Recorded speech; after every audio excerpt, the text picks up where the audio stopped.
Hi everyone, welcome to Math Spellbook. I'm your host Peter, and basically we are going to get back into doing the book that we were working on yesterday, Higher Mathematics for Physics and Engineering by Shima and Nakayama.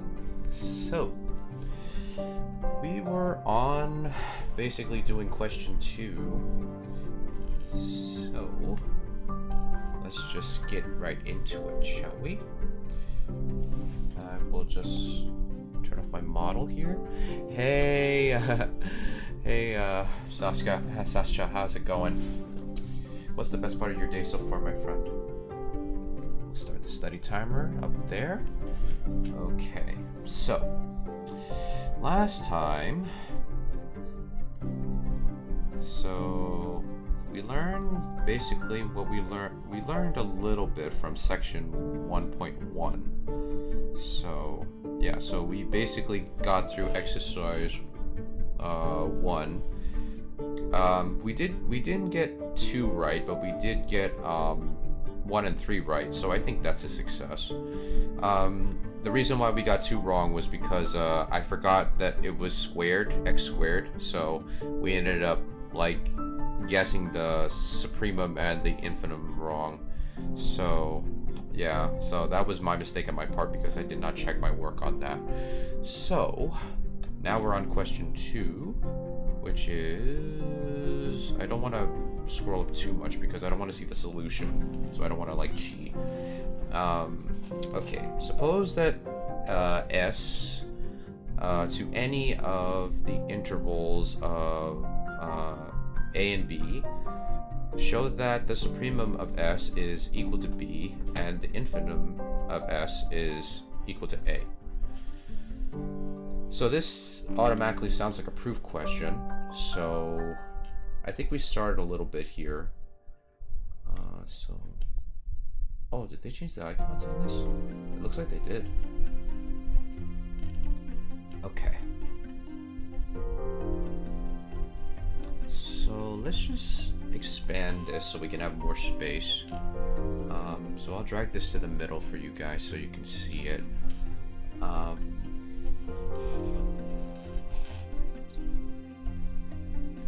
let's see here. So we already wrote what we need to answer for, and we wrote the requirements for the supremum and the infimum here. So I want to write this. I want to write this better, so that way we can see. Okay. All right. Proof. I don't know if it requires a proof or I'm just like making stuff up. Because I think like the solutions like underneath the answers are very small. So I don't know if they just want you to be like, oh, write the answer like this, but I'm going to assume it's like a proof-based question. So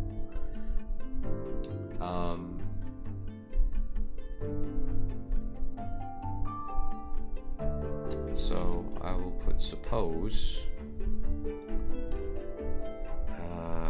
that this. Well, first we have to. Okay, suppose S is a set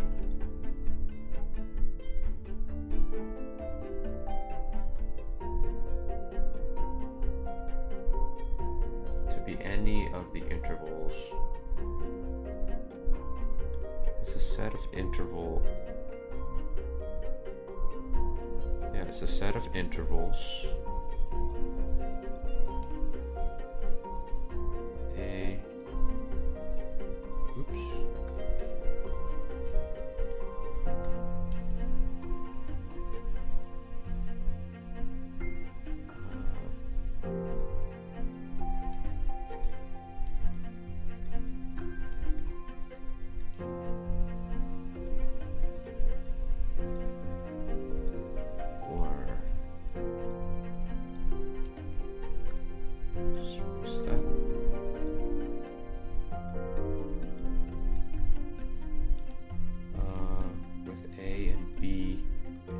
Of the real numbers.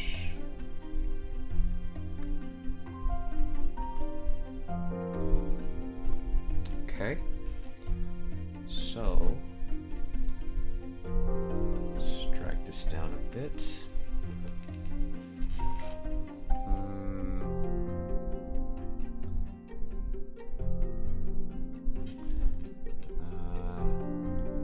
The supremum of S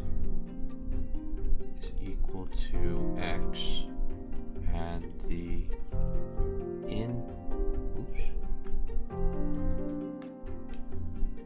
infimum of S is equal to Y, with X and Y representing real numbers. Okay. So now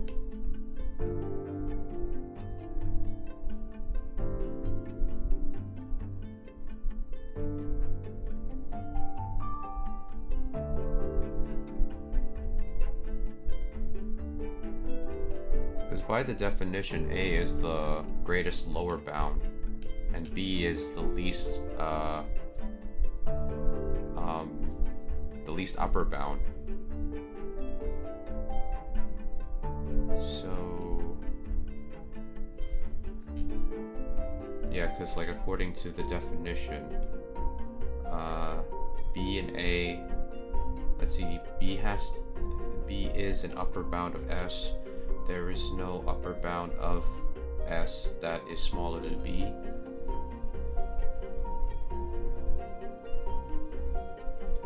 A is a lower bound of S, and there is no lower bound of S that is greater than A.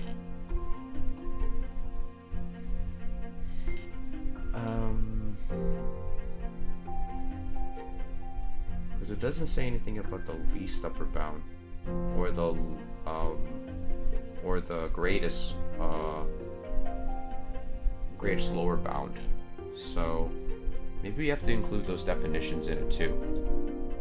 So let me just minimize this. Scroll down a little bit. Let's put the. Oops, no. Let's put the info about the greatest upper bound in the the least upper bound and the greatest lower bound in. That might help us, I think. It might not, but I just feel like I have to write it down. Oh, okay. Oh, so they're both the same thing. Okay, so the least upper bound is basically the supremum. Okay, so basically we don't have to rewrite anything. So basically we have to look at these properties. Okay, so they're practically the same thing.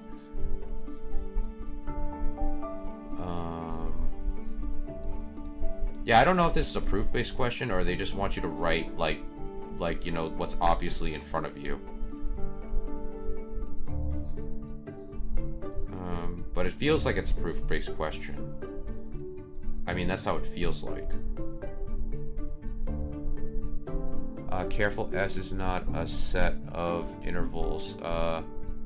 It's one of these intervals. Oh, okay. Yeah, I probably should take that out.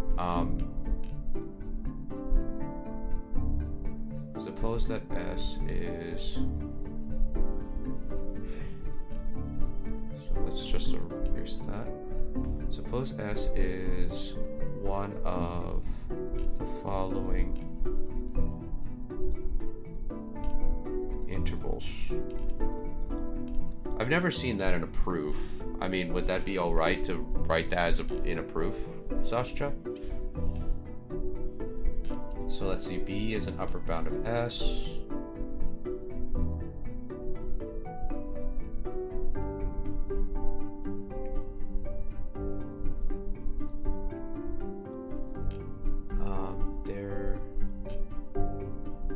So maybe we have to look at what is defined as an upper bound and what is defined as a lower bound.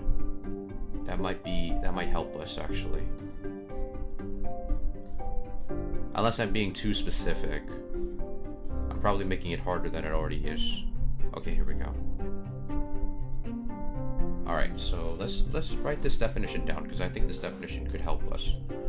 Let me just minimize this. Bring this down here. Oh, oops. No, didn't mean to write that. Okay, drag this over here. Okay, let's just write the definition of bounds. So, bounds of a set. Let's see. Let's just shorten this. So B is an element of the real numbers such that X is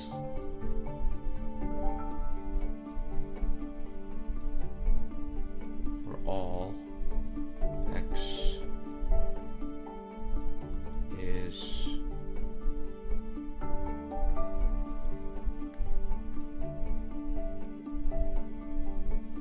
is called an upper bound of S. 2, A is an element of the real numbers such that X is for all. Let's just be a little mathy with it. I'll just write it like that. For all X is called a lower bound of S. Hey Tyrion, how's it going? And my head spins like a girl in The Exorcist. Yeah, we basically want to do all the cases at once, so our argument should work all these intervals. I feel like I need to be in an inclined plane. Very funny, very funny. Okay, so let's drag this over here. Okay, so suppose that S is one of the following intervals. A and B are elements of the real numbers. The supremum S is equal to X, and the infimum is equal to Y. So I'm just basically safely assuming that we're gonna leave those as different variables, so that way we know that they're two different values. I know, like in the lower bound definition, they put X, but I feel like I should put it as different numbers. I mean, different variables. So B is an element of the real numbers. So b is equal to or less than the upper bound. So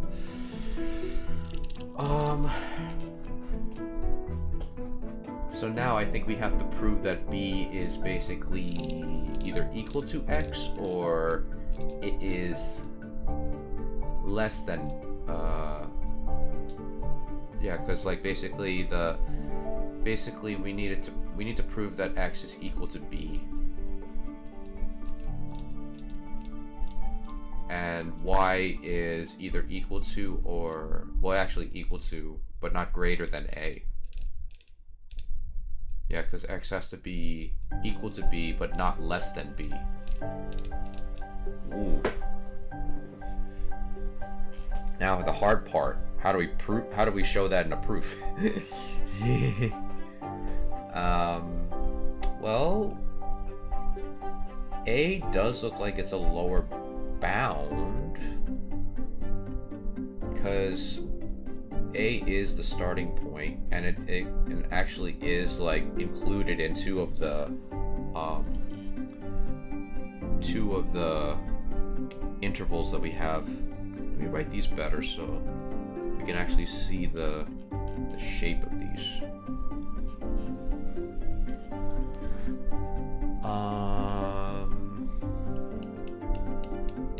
How do we write this?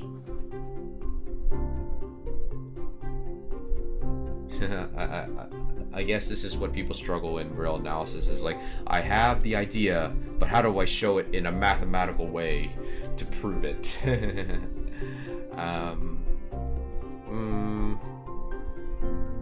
Because I mean, a is already considered a lower bound because it's the boundary point,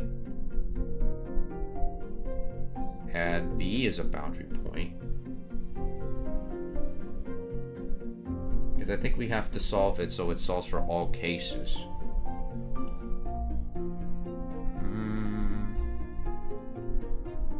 I will write as if I'm playing a number game. The goal is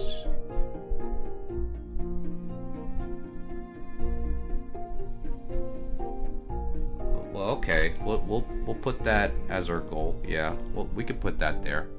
So supremum of s is equal to b and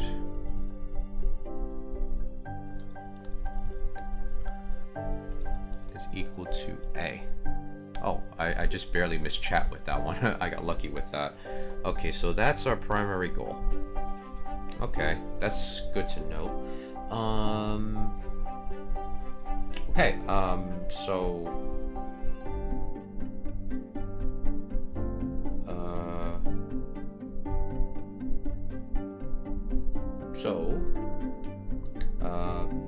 B. Now we have to prove. Now we have to show that B and A are lower. A is a lower bound and B is an upper bound. Can we just do that with the definition? Let's see. B is an element of the real number such that x is less than or equal to b for all of x as an element of s is called an upper bound of s. A is an element of the real numbers such that x is greater than or less or equal to a for all of x and the element of s is called the lower bound of s. Okay, no problem, Tyrion. Have a good workout at the gym. Try to reach lower and upper bound of the pool repeatedly. Interesting metaphor there. So you see, you have two parts to show. Let work one at a time so we don't get overwhelmed. Right. So I think the first thing we should do is just basically try to Let's try to show that A is a lower bound. I think that should be the right step, because we'll go lower and then we'll go higher. We'll go to lower and then upper bound. And then when we prove that, then we can basically prove that A and B are supremum and infimum of S. Okay, so B is an element of the real numbers. Okay, so since A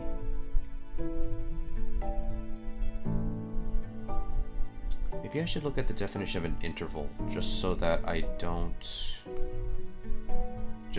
can be more refined in my responses. Okay, so we just have sets.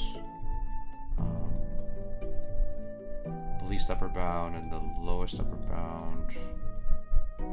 Okay, the intervals. Here we go. Intervals. Give a real variable x the set of all values such as x. All values of x such that is.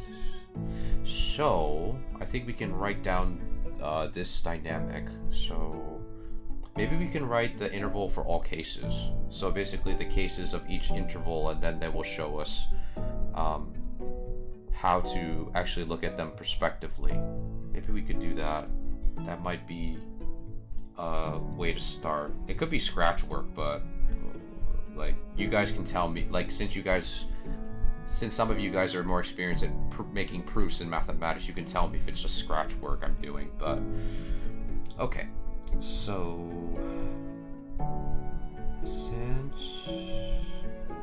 or maybe we should write it case by case. I think that's fine. I think that would be fine. So case 1, A and B is, would it be equivalent to, or is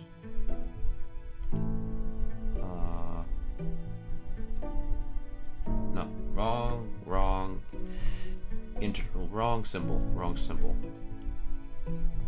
Case 2 is A is equal to or less than, and then case 3 is the reason why I'm writing this out is like I don't know if this is actually how the proof should be written, but I feel as if this is a better way for me to organize it in my brain. Because I know with proofs you have to be a little bit creative in thinking about how to write them. And then probably when you have everything ordered out, then you can start refining it and editing it so it looks nice.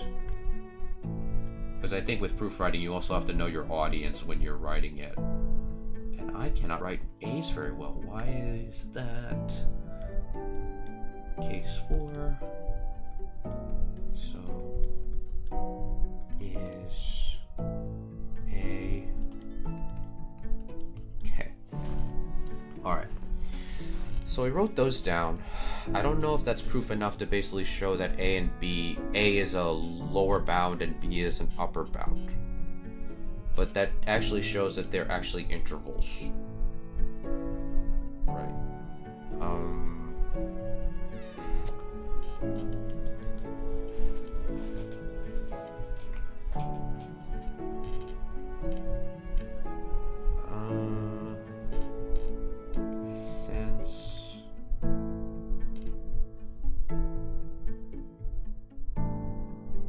Okay, so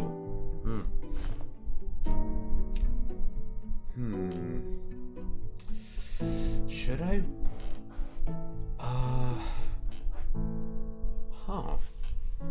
the one thing that's confusing me is that I have an x here, so maybe I should erase that x and replace it with a small s.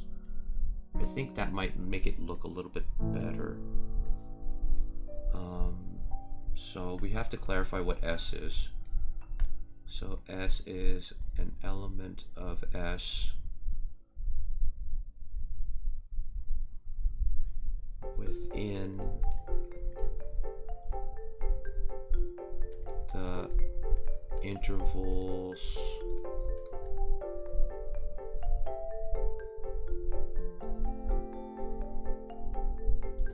of each case.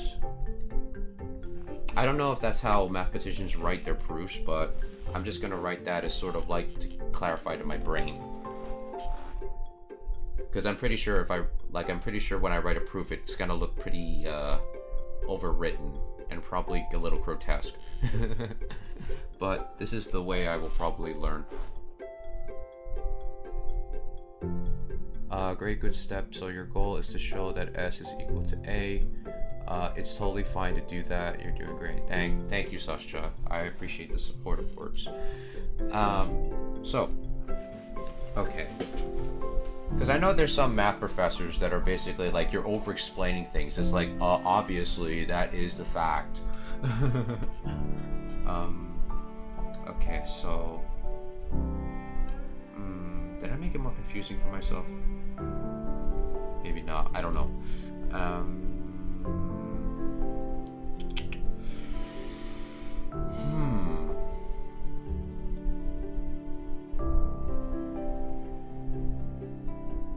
Yeah, because with the supremum and the infimum, I don't want to write them as like, you know, both of them are like, oh, the supremum of x of s is equal to x, while the infimum of s is equal to x, because I think that would be too much, because it would make it seem like they're the same number, which they're not.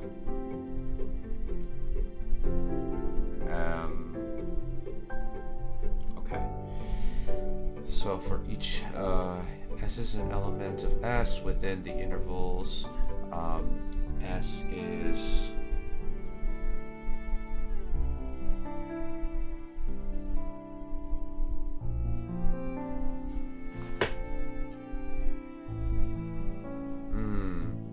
Now the thing of it is that did I write this correctly? Because we still don't know if but then in each case it could be different, because it basically says some scenarios where S is equal to A, and there's some scenarios where S is equal to or less than B, you know, those type of scenarios. So I think this is fine, because basically the cases are clarified in here. So I think that makes it self-explanatory that S is either in between the two, or it's one of the two of the letters. Hopefully it's not too confusing.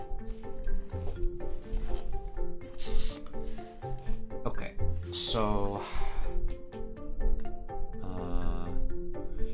since A can be less than S or less than or since A can be less than S or less than or equal. Well, actually, I probably should write this in all in one.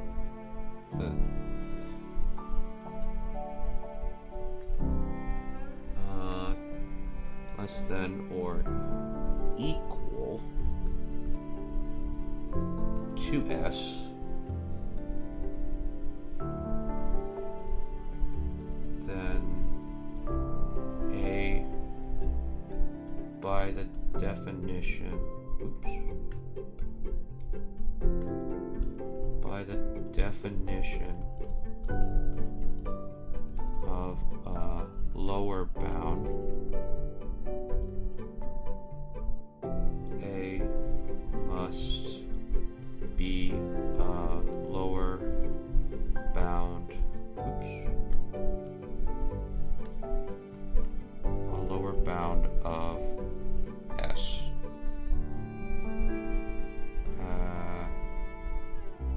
Thus, since B can be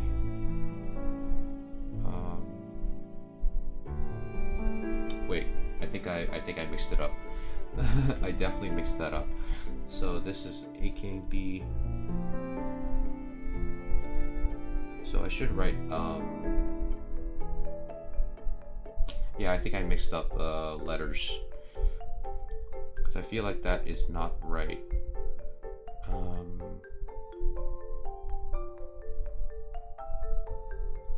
So let's rewrite this. So since B can be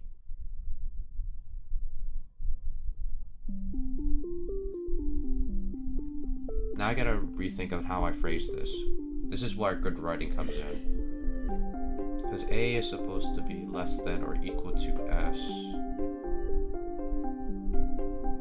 Then A by the definition of a lower bound. A lower bound. A must be a lower bound of S. Okay, I want to make sure that I wrote the logic right. So since A can be less than or equal to S, then by the definition, I think I did it right. Less than or equal to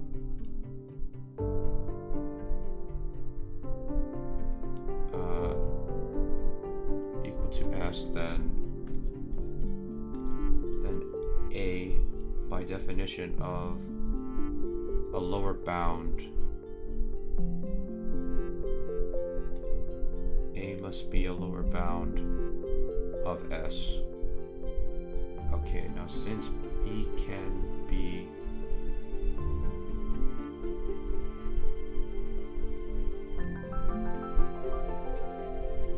greater than or equal to S,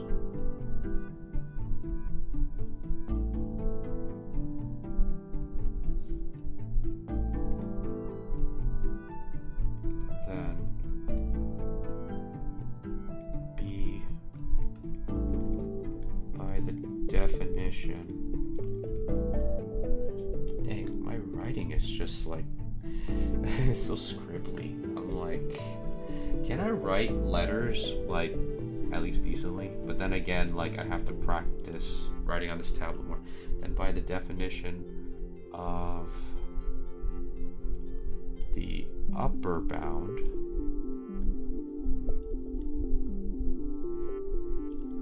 B is an upper bound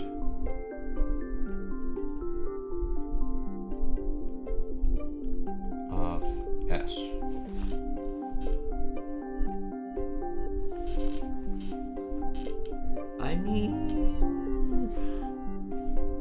I mean that's a good way of writing down the logic. I mean, I don't know if that's enough to prove that it's an upper bound or a lower bound mathematically. But we did kind of show it a little bit. I mean, if I have to do something more, let me know. So now we have to prove that there is no lower, so for both cases we have to prove that there is no upper bound of S that is smaller than B, and that there's no lower bound of S that is greater than A.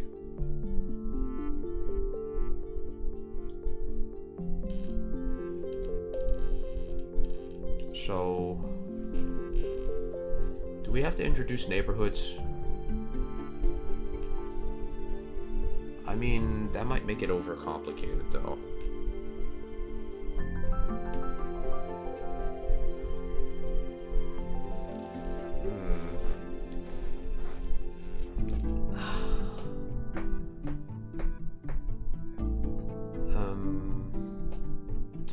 I gotta look at like limited points because I feel like I might be making too much of it.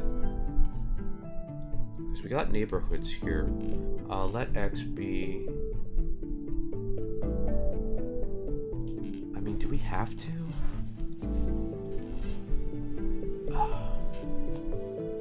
Neighborhood and contact points.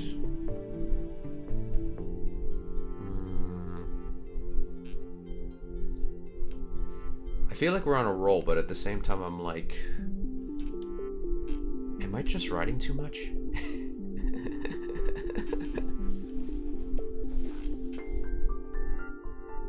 because no, I don't think we should. Let's take a look at what the diagram shows.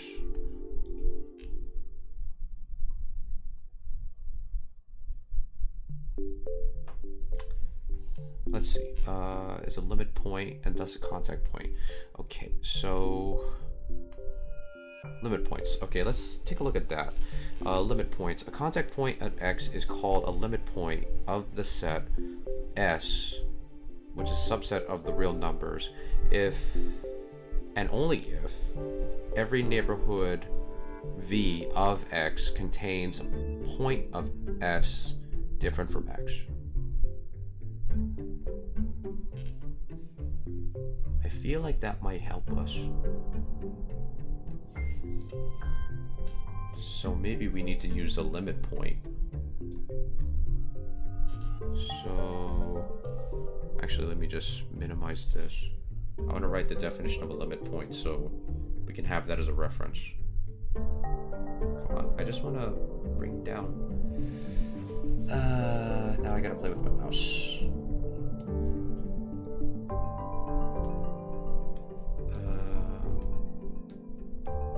Let's move it to this side. I'm probably just making this question way more complicated than it is.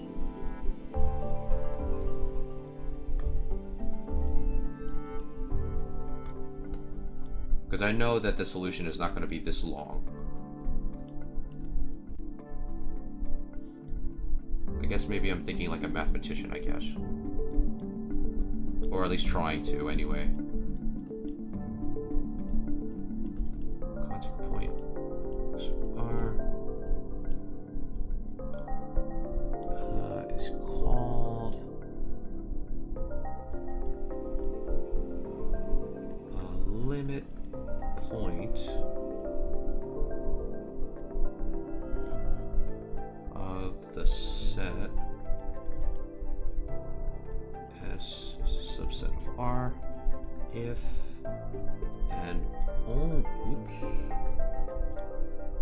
maybe I should just write double F just so that I don't have to keep writing it. If and only if every neighborhood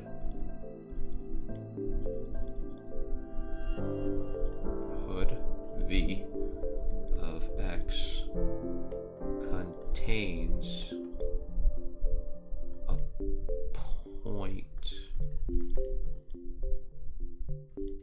of S different from X.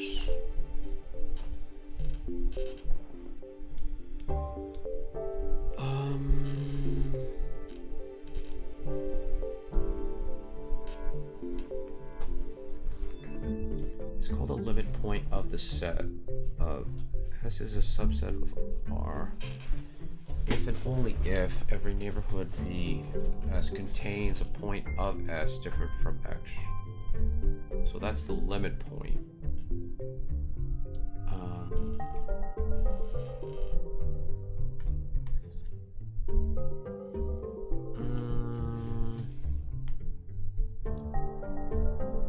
Isolated points.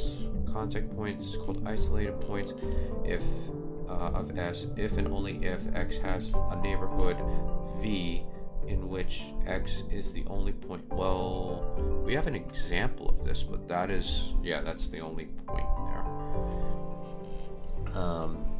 B is not a contact point.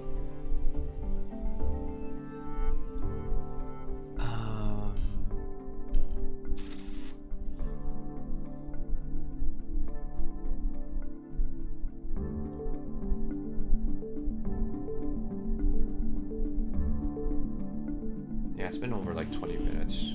I probably should see how they wrote it. It's probably like something way shorter. Okay, I gotta peel back the band-aid. What did they write? Oh, it's actually a pretty big paragraph. Okay, take S, and since X is less than for all x serves as the upper bound. We show that. Wow. To see this, we first assume that u is another upper bound, such as age.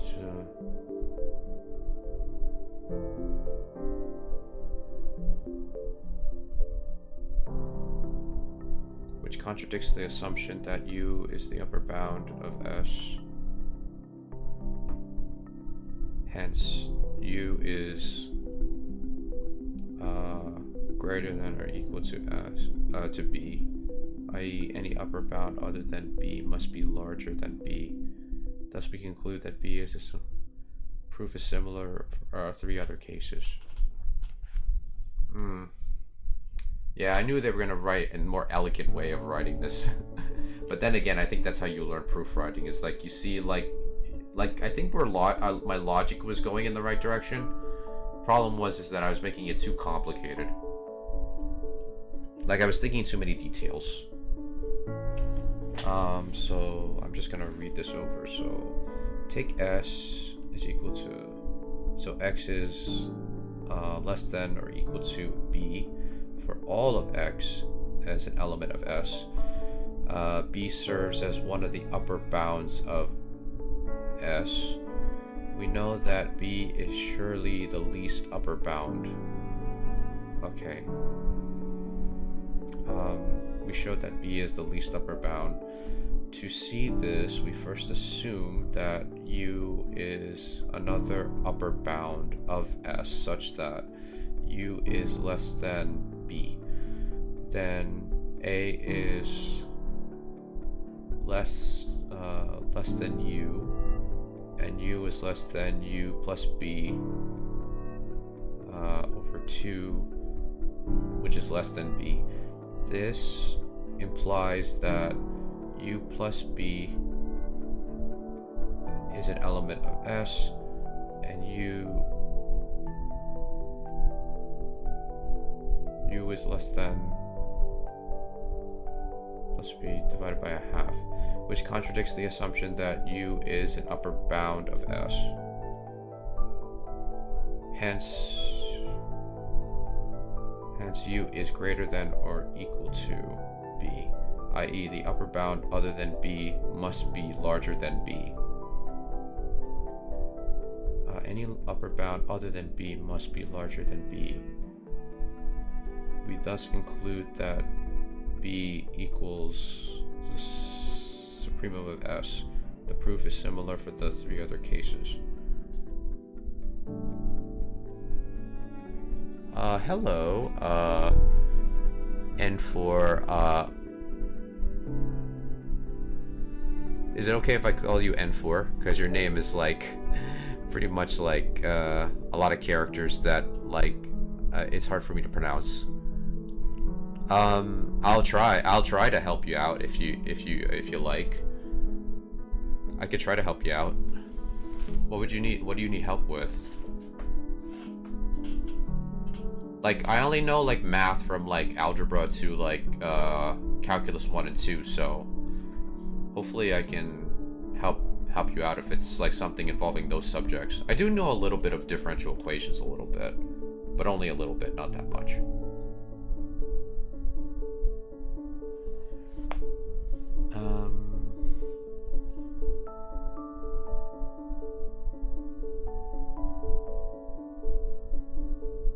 I guess like when I see this, I probably just think of it as like, okay, this is like a reference point.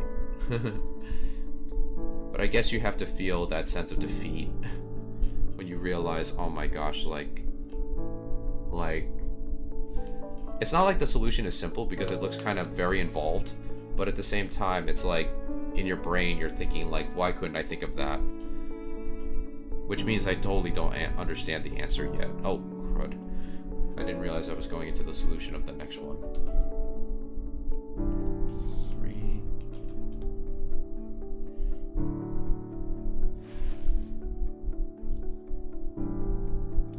I don't even know if I'm making progress here.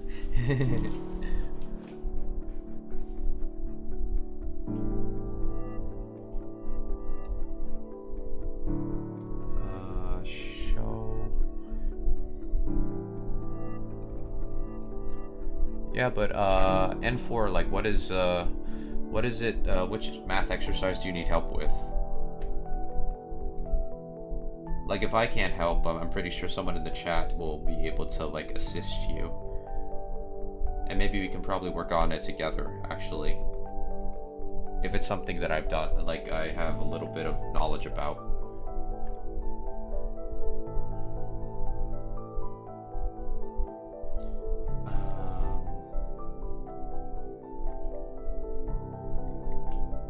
Has no limit point, i.e.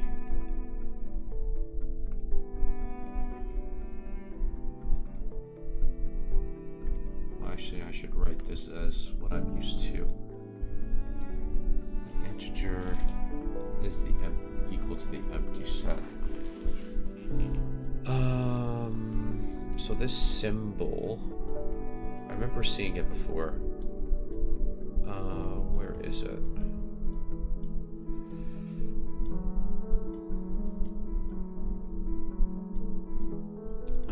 Open set. These are the exercises.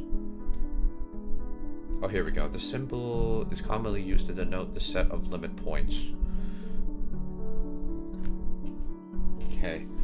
Show that the set of integers has no limit point, i.e., okay, so is that equal to the empty set? Okay. A contact point, so basically limit points are also contact points. I mean, not all of them, but probably. So a contact point x is a element of the real numbers. It's called a limit point of the set S is a subset of the real numbers if and only if every neighborhood V of X contains a point of S different from X.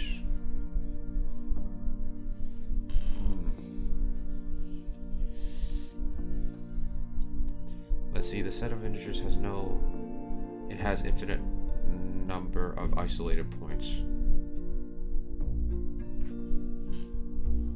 Let's see, what is an isolated point? Isolated points, contact point X is called an isolated point of S if and only if X has a neighborhood V in which X is the only point belonging to S. Well,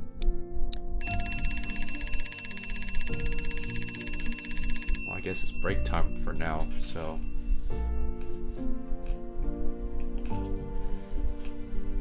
Yeah. Yeah, like that last problem like did work my brain muscles a bit. I mean, we didn't solve it, and like I probably put too much emphasis on like certain parts, but I did feel like we did use our brain a little bit to actually think about how proofs are constructed. So I don't think that's a bad thing.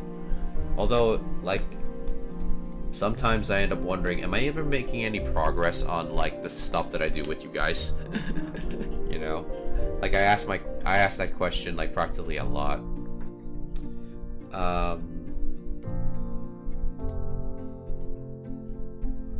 Let me see here. Actually, Sasha, if you're still in the chat, I have like a question to ask you. So let me see. Let me go back in here.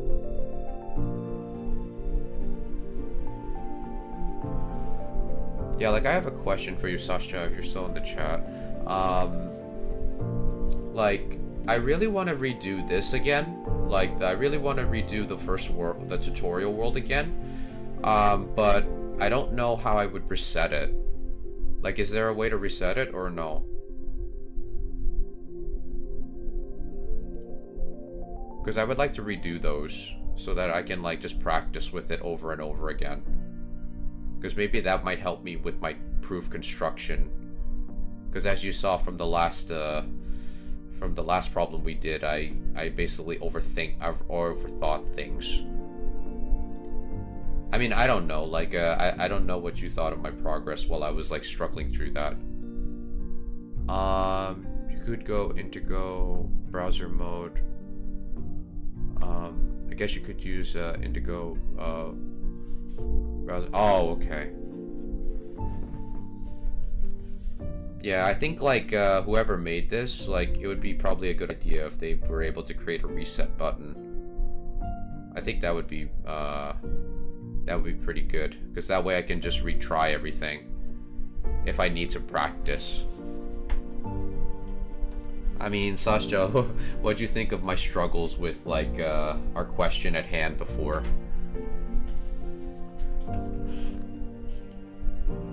I'm probably doing like the way like undergrads usually think of, like, I guess like proof-based mathematics.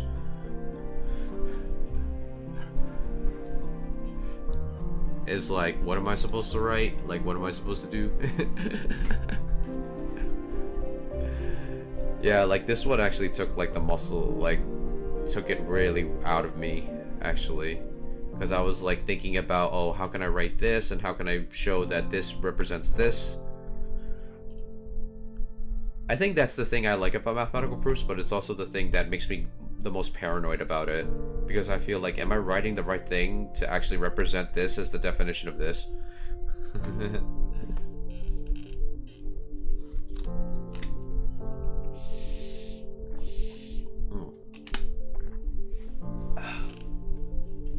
Because actually, like, whenever I do these streams with you guys, I always feel like, dang, I'm like, I have 45 minutes, but yet I write that I basically focus on like 2 problems per stream.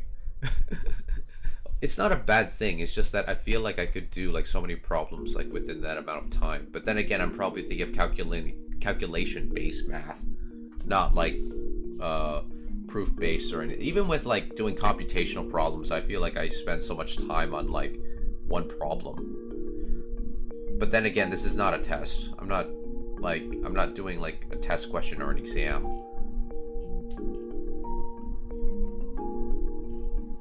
I think like the question I always ask myself whenever I do streams is like, am I making progress at all?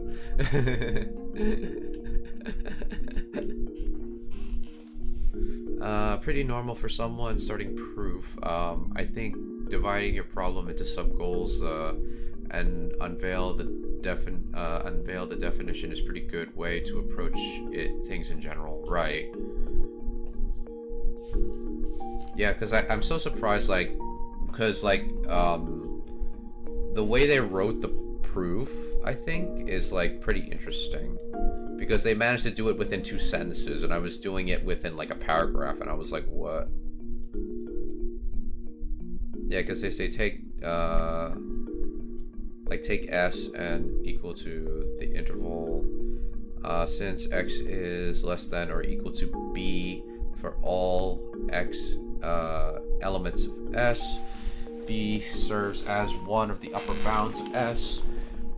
Yeah, like I was basically going through like a whole paragraph, and I was like, oh, there's got to be an easier way to write this.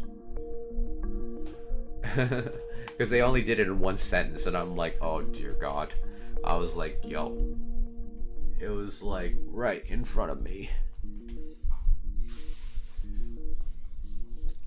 We show that b is surely the least upper bound. To see this, we first assume that u is another upper bound of s such that u is less than b. Then a is less than u is less than u plus b over 2 less than b. This implies that u plus b divided by 2 is an element of S, and u is less than u plus b over 2, which contradicts the assumption that u is an upper bound of S. Hence, u is greater than or less than b, or greater than or equal to b. I.e., any upper bound other than b must be larger than b. Thus conclude that b is equal to the supremum S. The proof is similar for the other 3 cases. And I'm guessing you have to do somewhat the reverse for A to prove that it is the infimum of S. Yeah, proofwriting is very, very challenging because you have to think about how the definitions work together and how to restate those definitions. Yeah, this one is like complete mess. I basically wrote everything out, so I guess this would be considered the scratch work. But then again, like, I didn't write the actual proof correctly.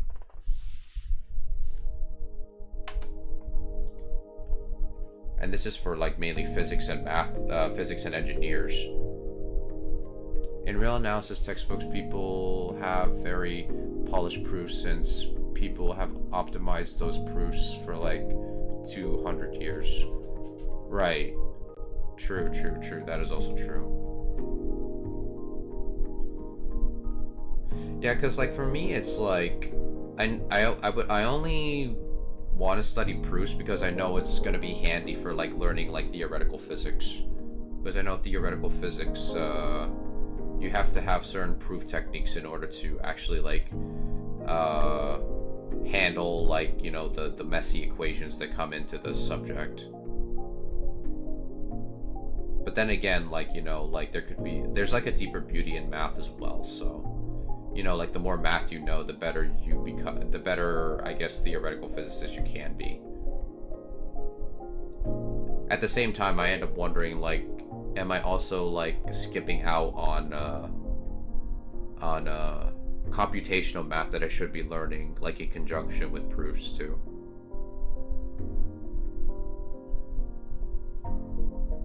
I guess that's like the imposter syndrome like kicking in, because like I love math but I know I'm not very good at it.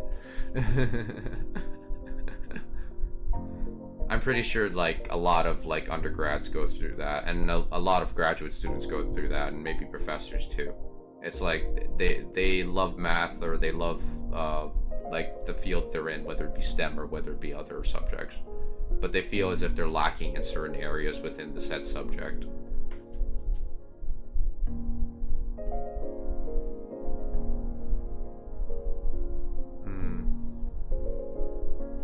Because actually, what else? Because like this book also has chapters.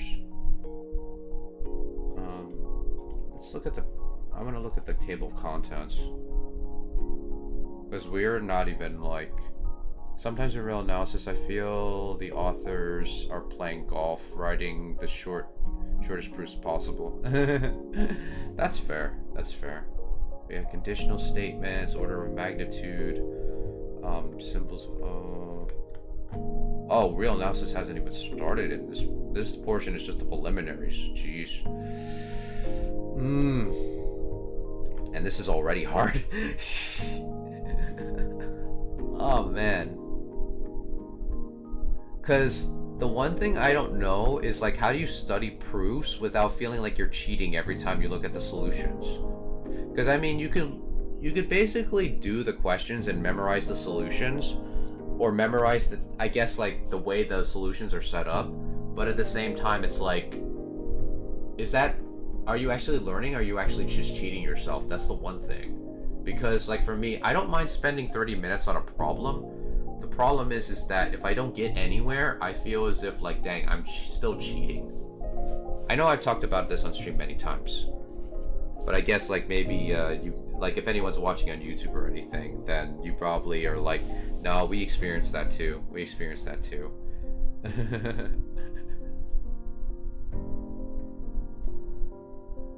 I guess like my channel and my streams are like, if I was a grad student, I would be going through the internal, or an undergrad student, I should say. I shouldn't say grad student because I'm nowhere near that level.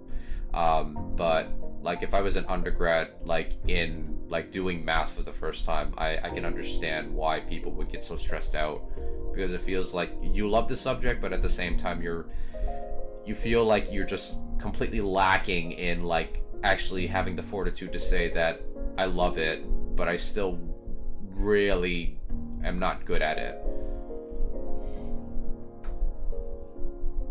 I sometimes feel like my videos, like whenever I post them on YouTube, it's sort of like the masochistic form of of like what goes through I guess like an undergrad's like existence. That's not like me being negative or anything. I just find it funny. It's a funny type of irony. And I'm doing this because I love the subject. And like people are like wondering, why do you do this to yourself? Like I'm not talking about like I'm talking about people that don't love math. They're like, yo, like if it's causing you this much angst, like why are you doing this to yourself? And it's like, I don't know. It's just that I just want to get better at the subject. And like that's why you just keep coming back and coming back. Because I know I'm not going to be very good at proofs, but I would like to learn a little bit better so I can actually prove things a little bit. Even if I don't get very far at it. Part of it is intimidation, epically, for structuring the proof. Usually the argument itself is more about intuition or insight. Right, yeah. Not only that, I also don't know that much about computational math too. Like, you know, I've done like my hand in differential equations in addition to,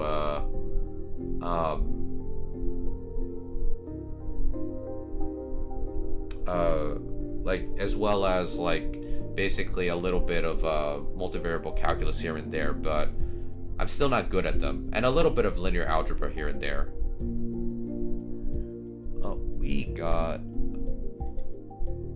uninvited guest.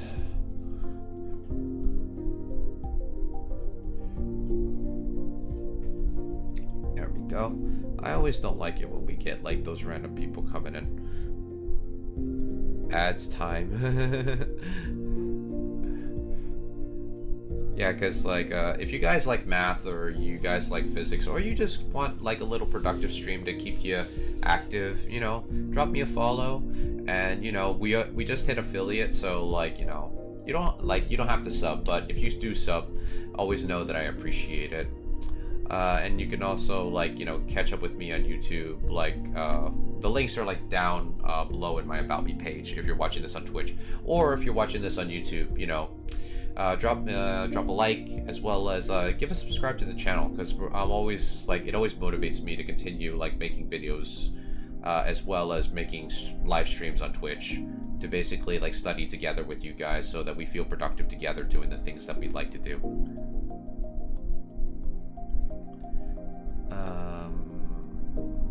Let's see.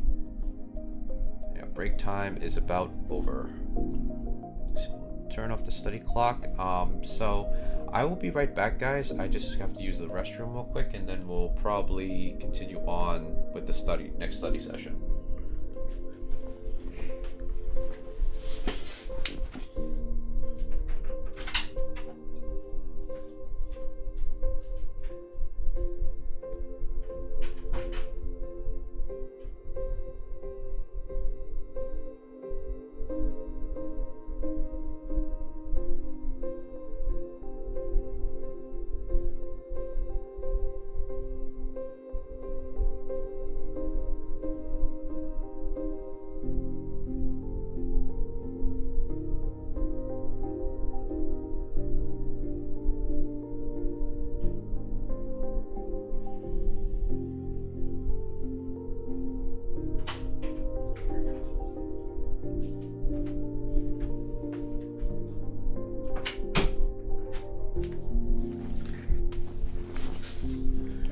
Okay, we're back. Hey, you're back. Oh yeah, because since we're affiliate, we do get ads. I always forget. I forget that now. But you're back. That's good. That's good. I'm actually glad that you stayed in the stream for this long, actually. Especially with like ads popping up. Like that's like, oh my gosh, I don't even know if people are gonna like stick around like through the ads, because you know, we did hit affiliate, which I'm very thankful for, because you guys like helped me get to this point.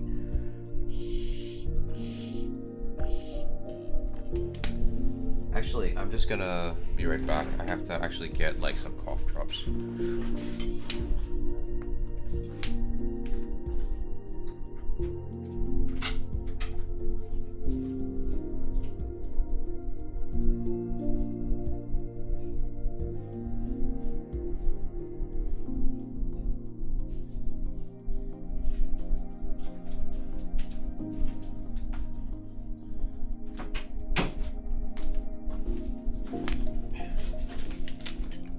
Okay, I'm back.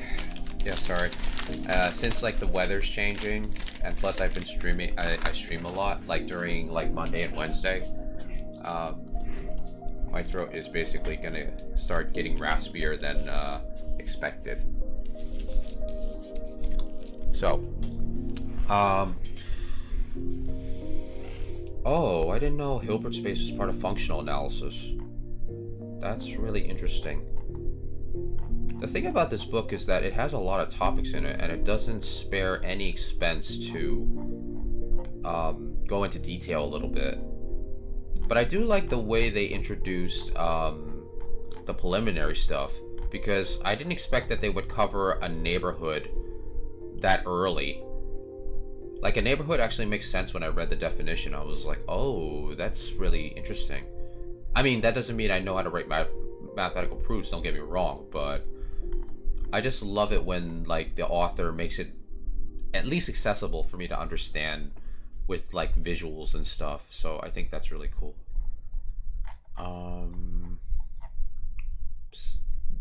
Like, the definition of a neighborhood and a limit point and a contact point, I thought that was really, really clearly written. Actually, what's in the next portion, actually? Conditional statements. Oh, so I think this is when they get into logic. Orders of magnitude. Oh, that's something I haven't even covered.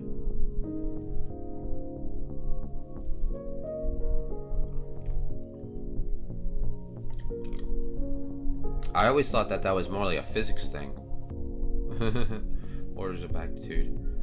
Let's see, values of indeterminate forms.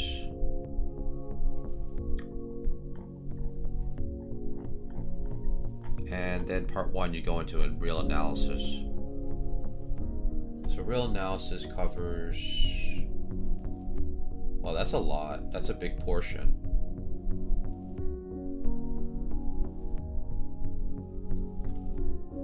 So I think we will take a break from that, from like proofs for now. We'll move on to like something I think that's more close to my neck of the woods, like basically like basic math, so I can practice.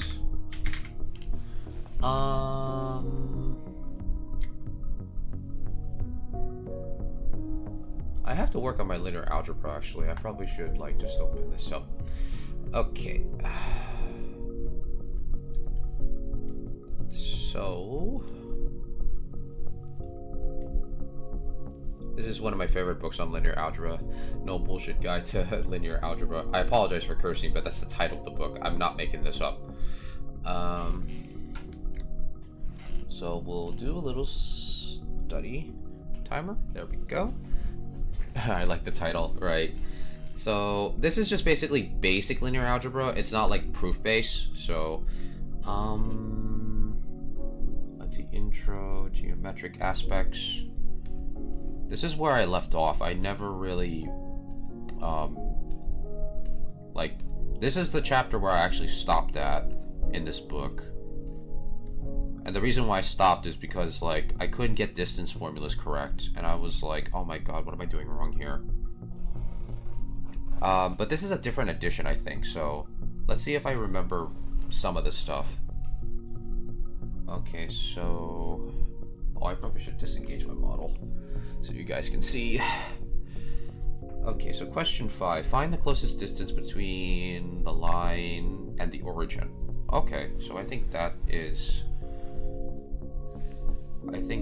going to be okay. So from what I remember, the distance between the line and the origin, the O is for origin, I believe that was the original point minus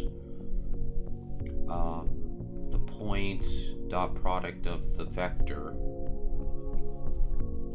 and then it was the vector squared times the vector itself.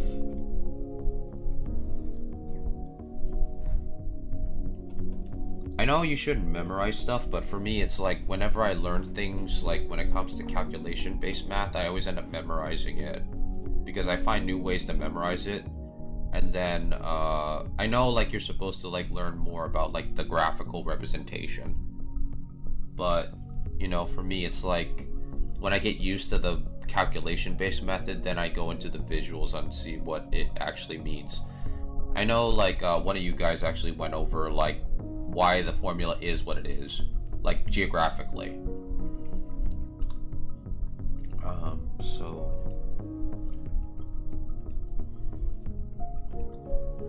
minus that,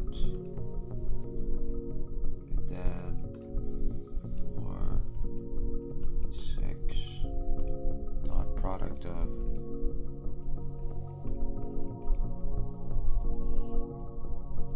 this will be, lucky I got my calculator with me.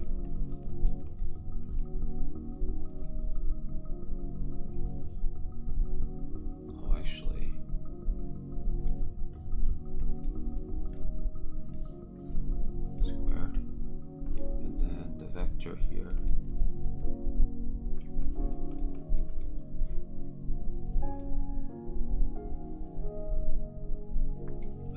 So all that is equal to, so we got 4 times 7 plus 8 times 5 plus 9 times 6. Oops. So that is equal to 120. No, 122.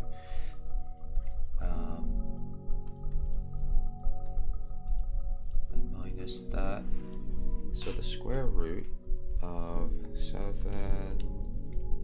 plus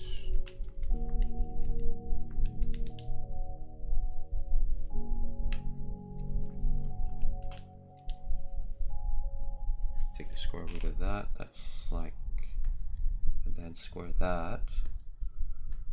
Ooh, this is a doozy. So let's see if we can reduce that fraction.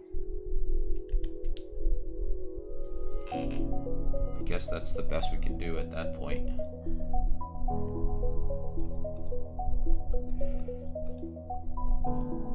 So this is not going to look very pretty.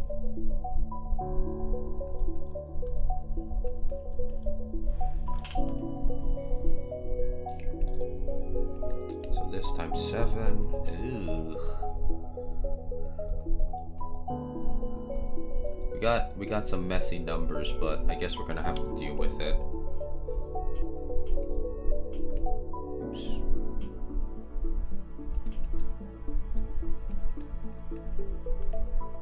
Times 8.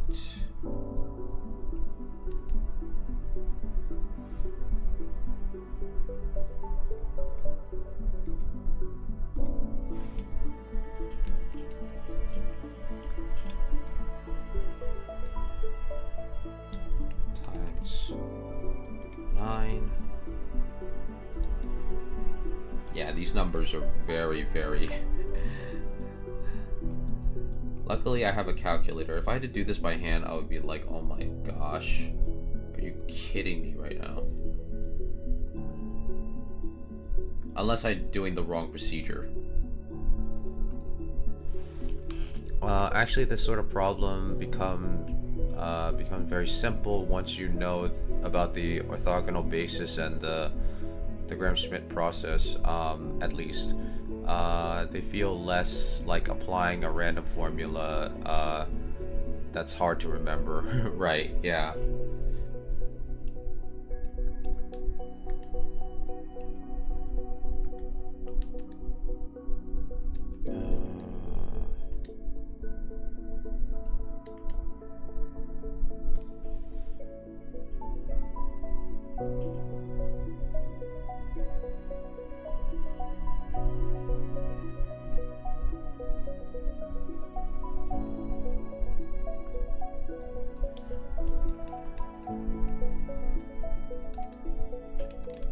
Type this up,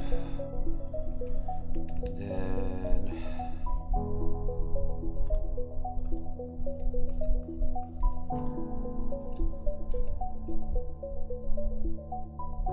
Yeah, unfortunately, I don't have like a, what do you call it? I don't have like a computer version of my calculator. I wish I did, so you guys can actually see what I'm calculating. Make the experience more immersive.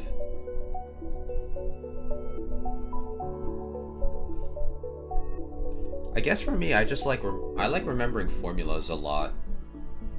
If I use it a lot, then I remember it much better. And if it's applied to a physical idea, I just basically put that in. Like basically, I remember the, hey Jeff Gross, we're just doing just a little bit of linear algebra right now. But what's the best part of your day so far, Jeff Gross?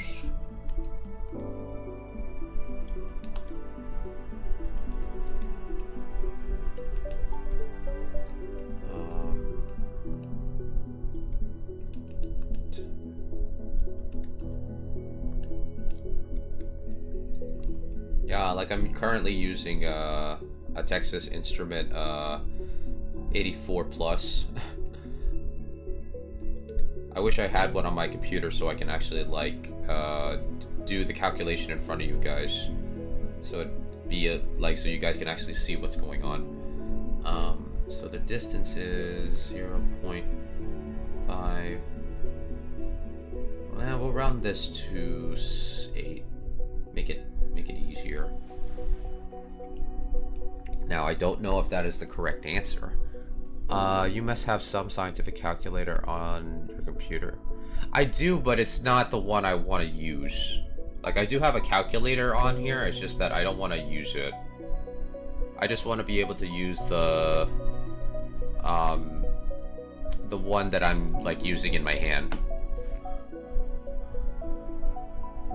Like, I don't know what program or, like, because, like, I mean, obviously it's a Texas Instrument, like, add-on that you can put on your main computer, but for me, it's like, I know you have to pay for that, I think.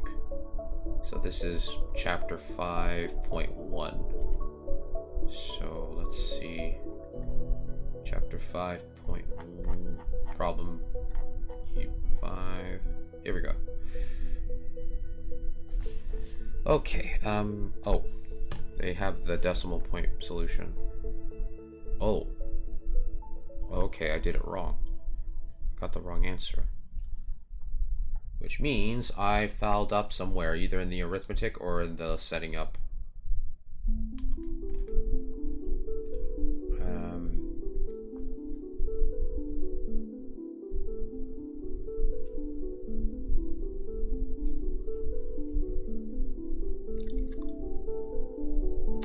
There is a TI-89 emulator that works in browser. Oh, really?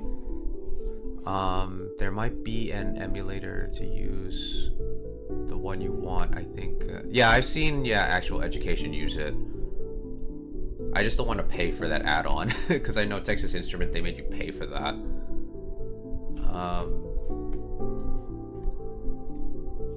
Let me see. Now you guys got me curious. Maybe I should take a look. Texas Instrument. Calculator. Online.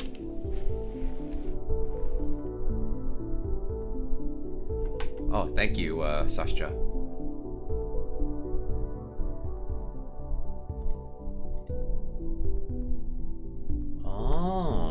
Okay. So I'll just save this to my book. I'll just bookmark this. I guess we can carry it and minimize it a little bit. Okay, I definitely did something wrong because my answer is not the right answer, which means I have to actually go back to the basics. I probably got the formula wrong, I think. That's probably what I did.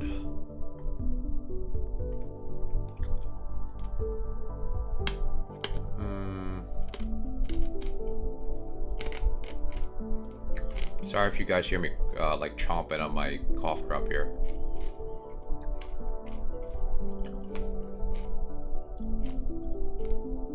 There's a distance formula. I did get the formula right. Maybe I got the numbers wrong. Let me see. Did I write the wrong numbers for the points, maybe?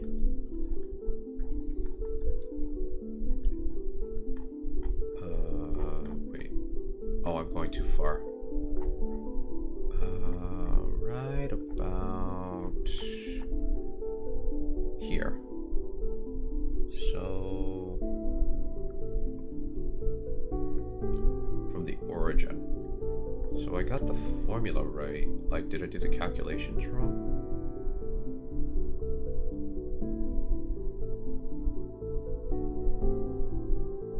No? So, square root. Yeah, we did that. And then we would get this. Huh.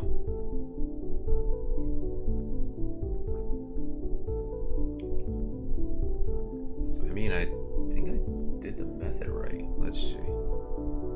Yeah, this vector goes here. Maybe I did the arithmetic behind around here wrong.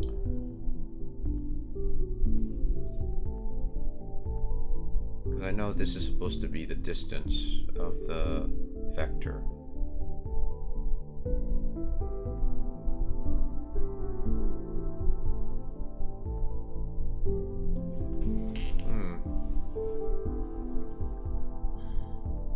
I wonder why I got that incorrect. Unless I'm looking at the wrong exercise.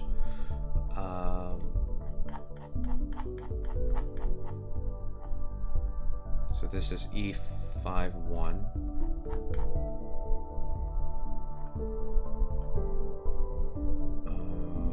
Chapter 2.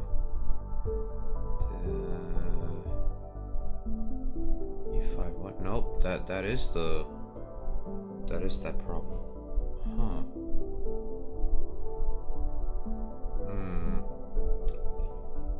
I probably did the arithmetic wrong. Let's see. The distance. Yeah, I could have just typed it wrong on my calculator. I will double check because I don't think my methodology is wrong.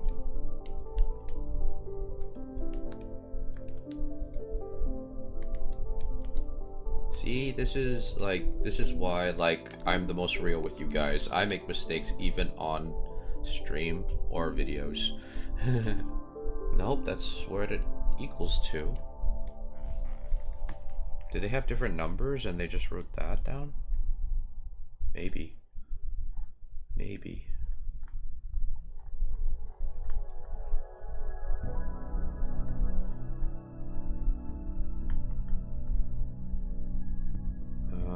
Let's see. Find the distance between the plane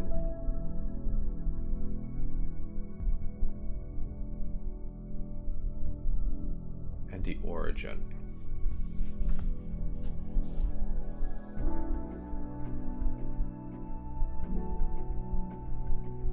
Oh yeah. Oh yeah, they do have a chapter on quantum mechanics. I didn't.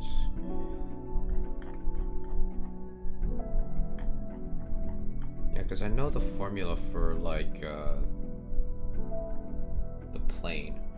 So, oh, where did I put my... Oh, there it is. I'm putting my pen, like, practically everywhere.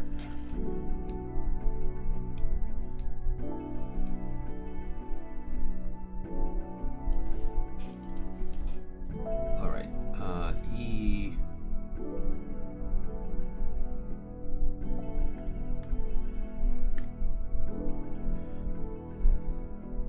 Alright, so E 5.2. Find the distance between the plane P and the geometric equation. Oh, okay. With the geometric equation, okay. And the origin. So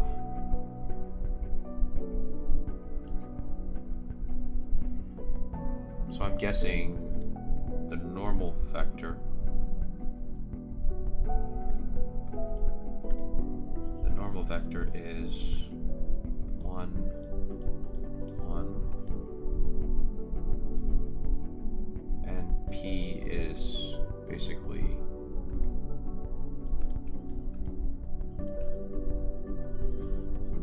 okay. So I think to calculate the plane and the origin, that would be dot product of the normal vector over the magnitude of the normal vector.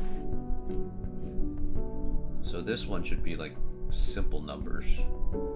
So the square root of 3 on the bottom. Then we're left with 4 plus 5 plus 6. That would be 11, and then 15. And then if you multiply the top and the bottom by the square root of 3, you're left with 5. Okay, let's see if that answer is correct.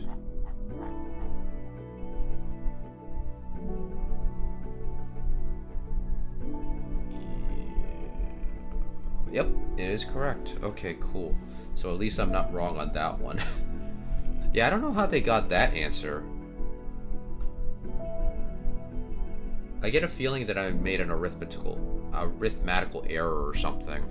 Or like maybe like they put the wrong answer there. I mean, if anyone knows, and if you're watching on YouTube, or if you're like watching on Twitch and you basically see the error, like let me know in the chat. And if you're watching on YouTube, put it in the comments down below.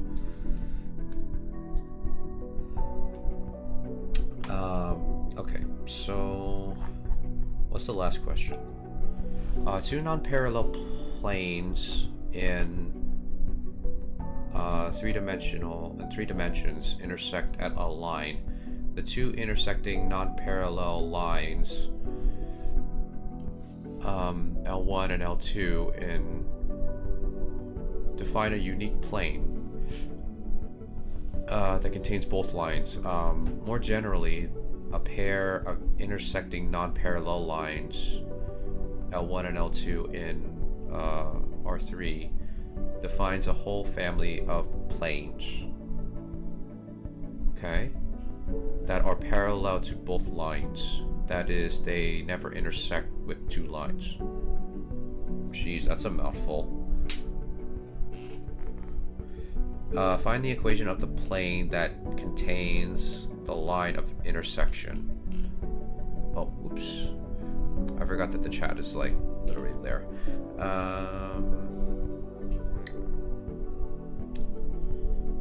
Yeah, this is definitely like a huge loaded question.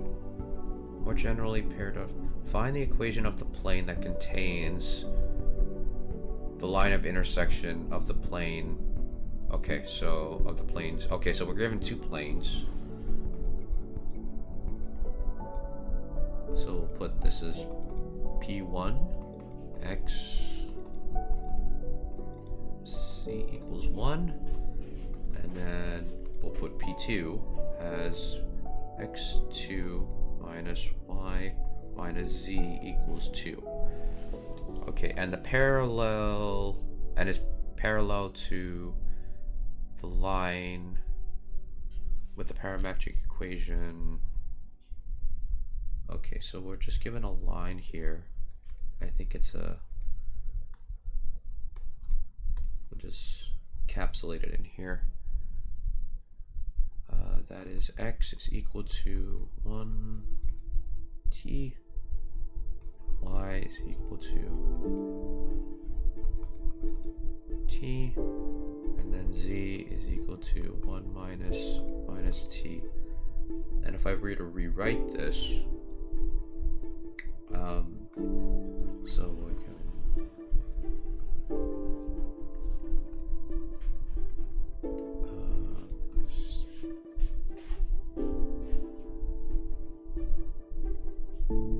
plus t of 2, 1, minus 1. Yeah, that looks about right.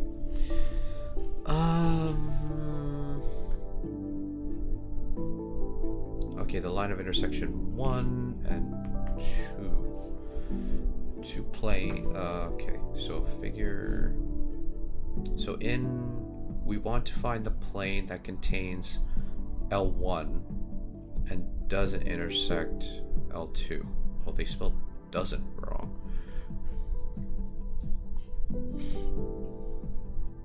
So we want to find the plane that contains L1 but doesn't intersect L2.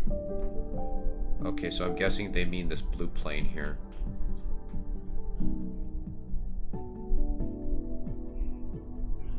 No, we actually have 2 planes. So find the equation of the line of intersection. So L1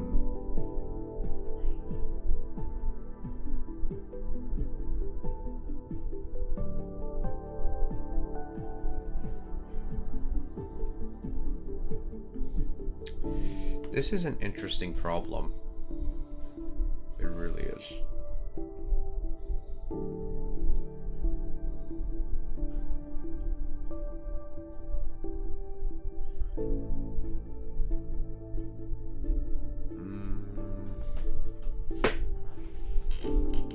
Okay, so we have to...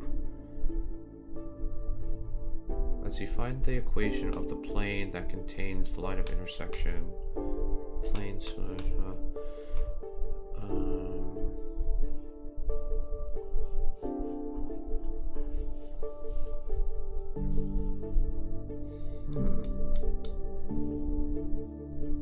Yeah, because there's a lot going on in this problem. Because it's like... They went through like a whole big description, and then now it's just basically just trying to reconcile. Because like, okay, so find the equation of the plane that contains the line of intersection of the planes.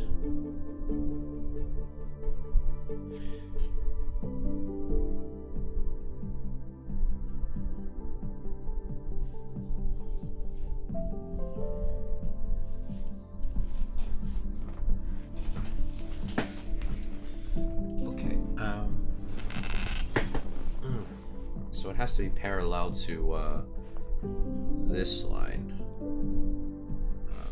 I'll write that as a note. Has to be parallel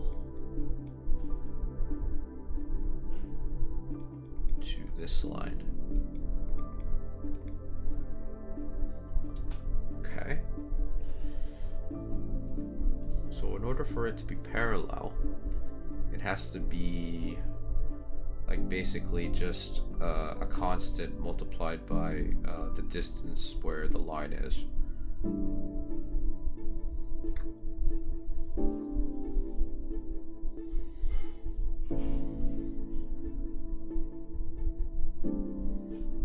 Let's see, what is the number 5.4 is? Find the general equation of the line that passes through points 5, 0, and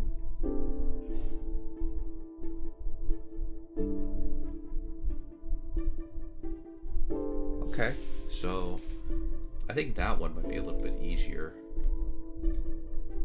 So I think we'll just leave a little space here. 5.4.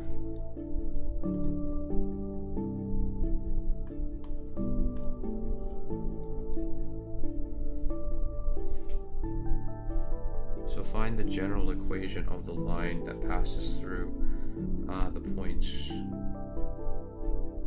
I mean, when I think of a line, I think of the parametric version. So I would say that this is the original point, and then what I need to do is figure out what allows this to give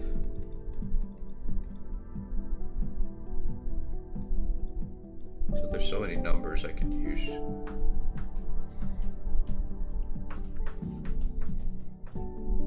But I can make this easier by doing this, and then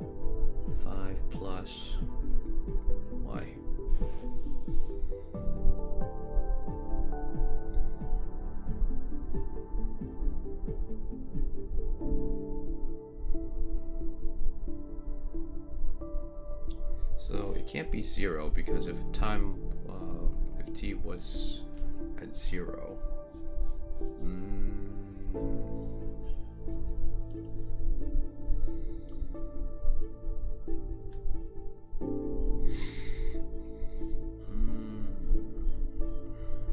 it's just so many numbers to like fiddle through.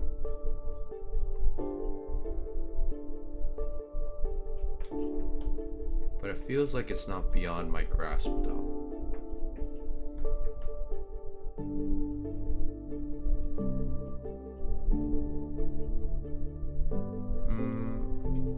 Wait. Maybe I'm thinking this all wrong.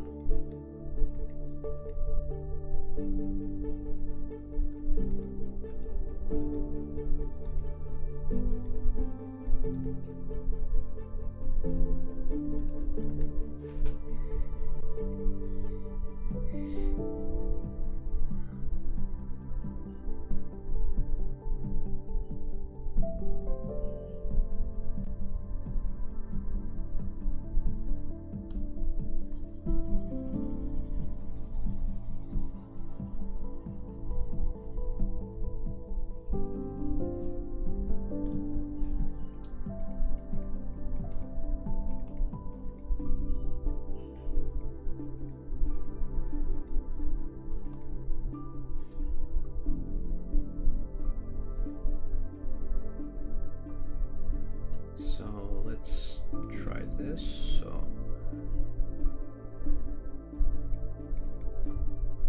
And then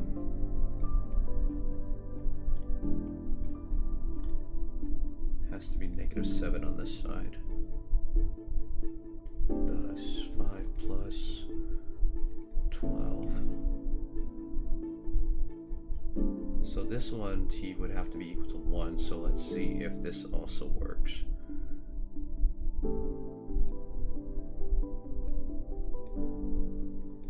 So we just have to solve for t and see if that turns out to be the same.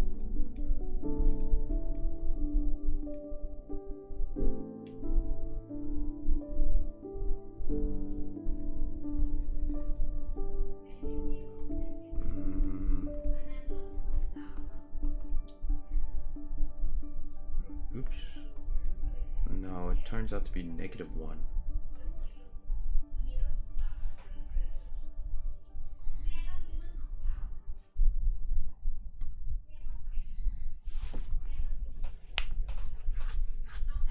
Oh wait. No, wait.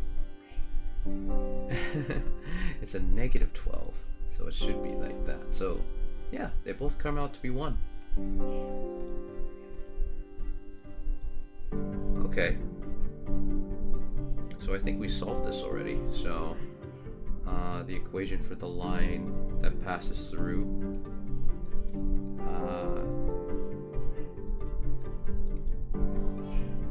I think that's the equation there. So this is 5, 4 E5, 4. I don't want to look at that one.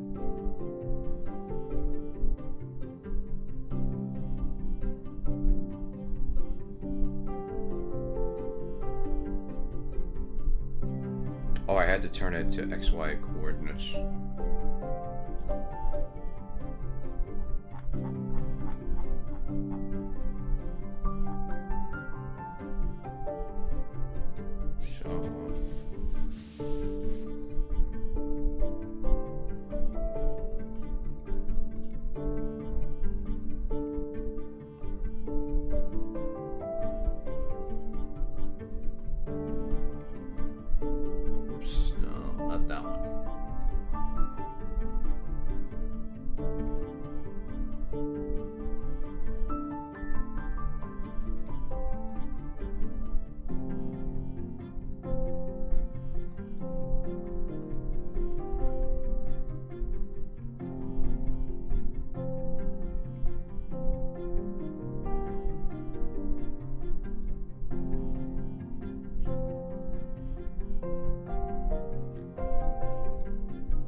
tell you that they can convert it? Well, at least we managed to get the right answer, I think.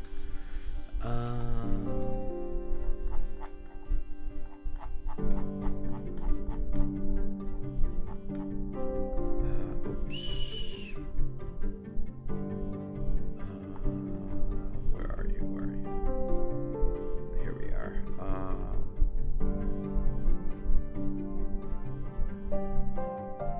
Oh, they wrote it differently. Interesting. I thought you would want it like to make it look like from Algebra. Happy Tuesday, Zach. We're just doing a little bit of linear algebra. Basically, I'm just doing any math problems that I feel like I have to like do more of. Well, mainly computational math, but how are you doing, Zach? What's the best part of your day so far, my friend? And also, I will give you a shout out because you also do math content as well. Guys, if you don't know Zach, aka e to the pi to e to the 2 I pi, he also streams math content as well. If you want to check out his streams on Infinite Series, as well as any linear algebra lectures that he gives with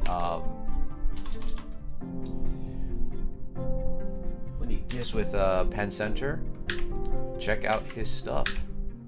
So I want to make sure that I typed your name right, Zach. There we go.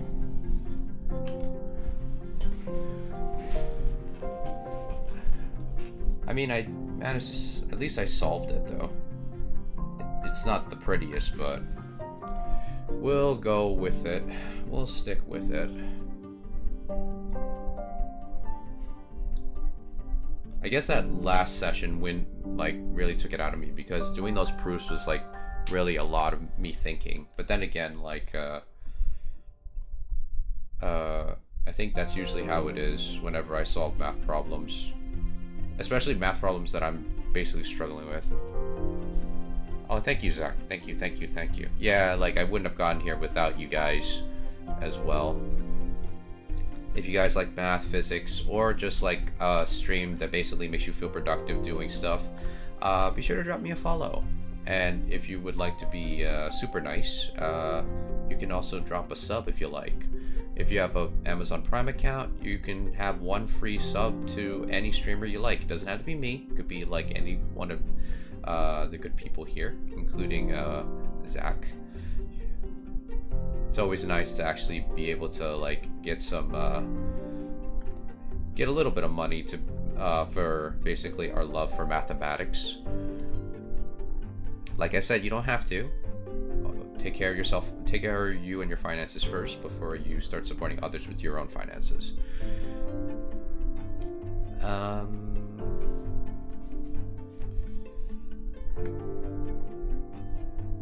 Yeah, my brain is like going all over the place. Oh yeah, I want to be able to read a little bit, because linear transformations, I still feel like I'm totally lost. Well, not lost, but I haven't done them in so long that I feel like I should get like at least the basics of it.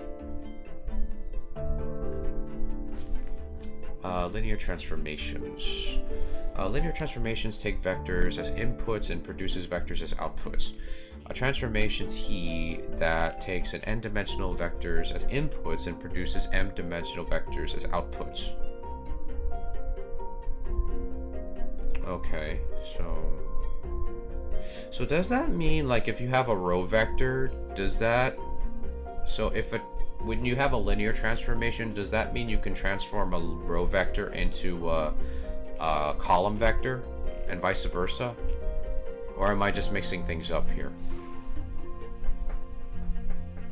Because like I'm also like trying to study a little bit on tensors, and I'm trying to make sense of quadravariant and covariant components. And I know linear algebra helps you understand it a lot better.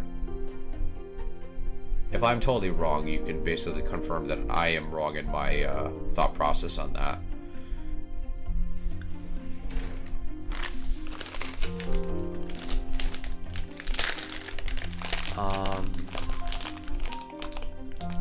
let's see, a row is a row vector and transpose is a column vector if that's what you're asking. Yeah. So does linear transformations basically like transform, let's say, the vector 1, 2 to like a column vector of 1, 2? Or am I just getting wrong there? Because it basically says that according to the book, it says that it transforms vectors from, let's see, Rn to Rm. So,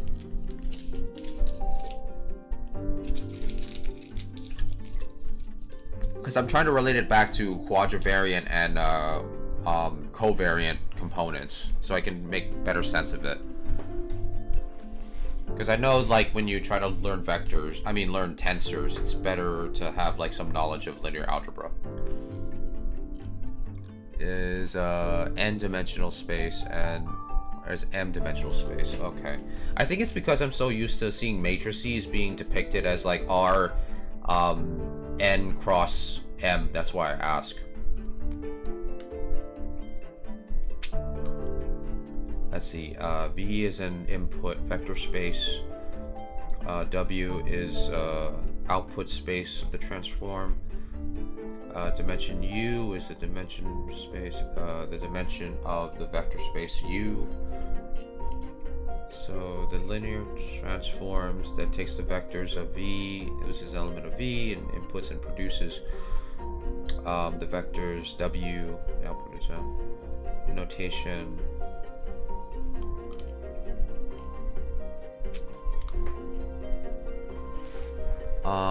For instance, rotation matrix T to is a linear transformation. Oh, I see. So my conclusion was kind of like kind of blown out of proportion then. But then again, I also have to remember that there's also eigenvalues and eigenvectors, so that might also play a part in quadravariant and covariant components, like further down the line. Let's see, the image transform is the image space of the linear transform.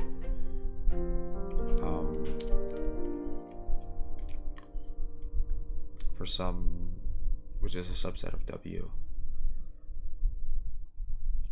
I know the kernel is like basically all the zero vectors for the transform. Linear transform.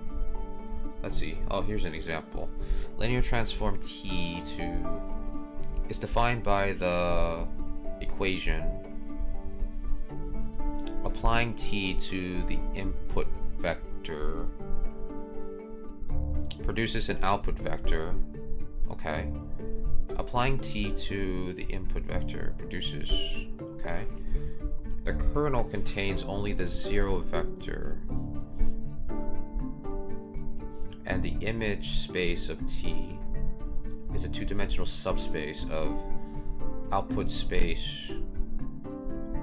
So the image equals the span.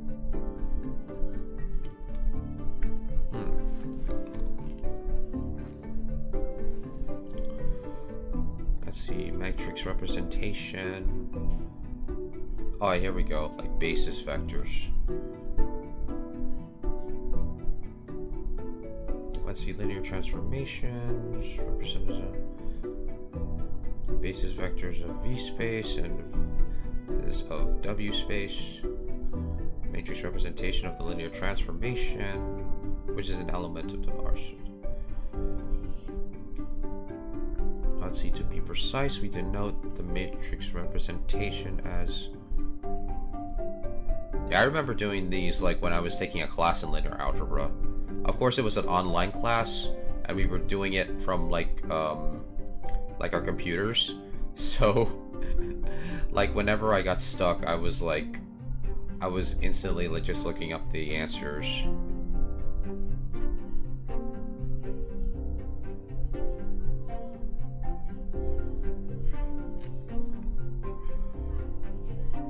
because it was like majorly like a take-home exam, literally, because we were doing it at home, like on a computer.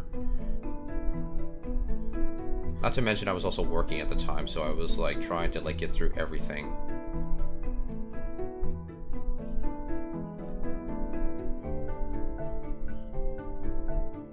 Let's see, properties of linear transformations. Start with, yeah, they always talk about linearity.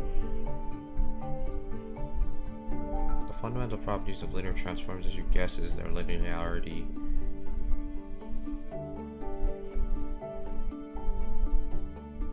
Output and input space. Maybe I should look at examples of questions that they would ask about this topic. That way I can pin down exactly what is it that I need to do with it. Oh, here's an example. Consider the transformation of T. Okay. Find the domain, the codomain, the kernel, and the image space of T. Is T injective, subjective, or bijective? Oh, I don't remember covering that, like when I was learning linear algebra. So given a linear transform T, V to W, you would consider the dual transformation T star W star to V star. Observe that T star inverse our arrow.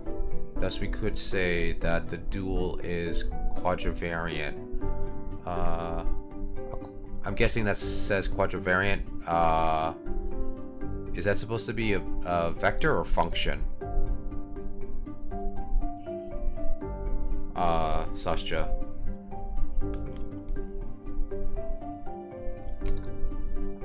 Or is the factor? Or functor? Functor? I've never heard of that word.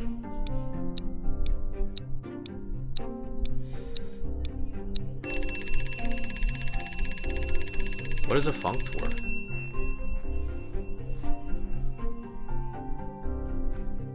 If I'm mispronouncing that, I'm sorry.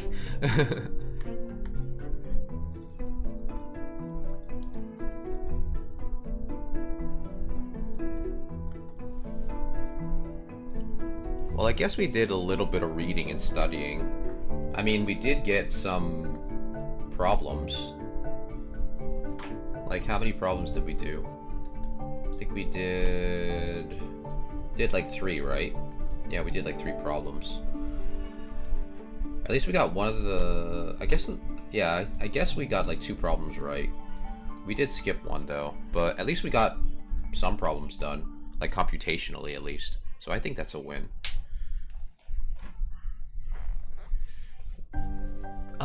Let's see. Covariant and quadravariant comes from the category theory. Covariant mean preserve order of the arrows. Quadravariant means that inverse of arrows. Yeah, because I heard that what would you say? I guess like certain like parts of physics, like position, velocity, and momentum. I remember typing in ChatGPT about it, where it's like it would tell you that the momentum is basically a covariant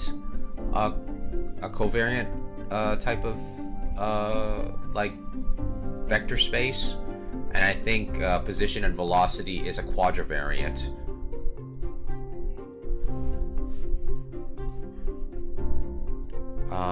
The further you go in math, the fewer problems you'll complete in the same amount of time. It's okay. Reading you say that, Zach, it makes me feel a lot better.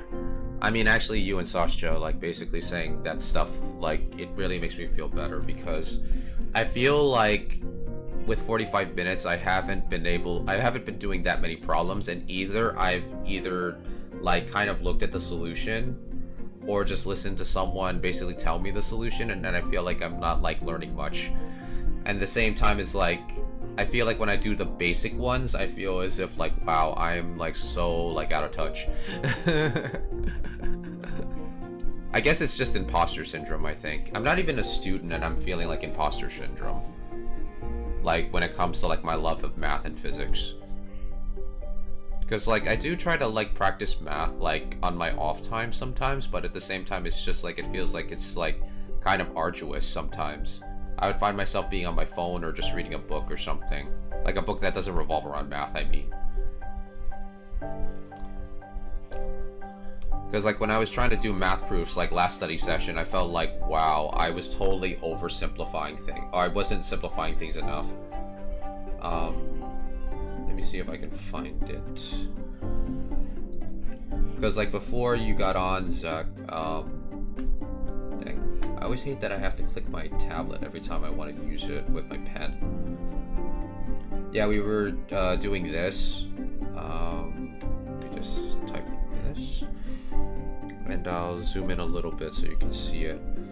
Yeah, like we were supposed to like suppose S is one of the following intervals, and basically we had to show that the supremum of S is equal to B and the infimum of S is A.